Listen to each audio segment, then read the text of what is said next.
Tout ce qui est humain ne peut être étranger à Détective.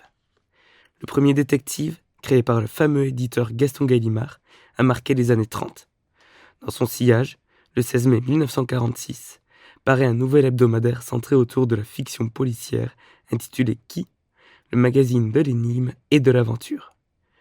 Au bout de 6 numéros, Qui se recentre sur le fait divers et affiche une maquette ayant des ressemblances avec Détective, ce qui est confirmé en 1947 par l'ajout d'un sous-titre Qui Détective. Qui Détective.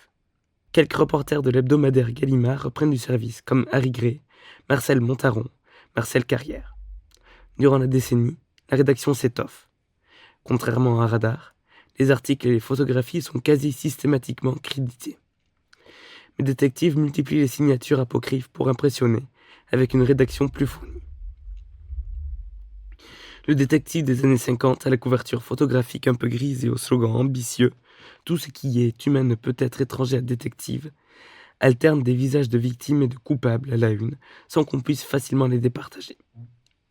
Ce Détective tirait quand même à plus de 400 000 exemplaires, et sans contexte sur la décennie le premier hebdomadaire français du fait divers.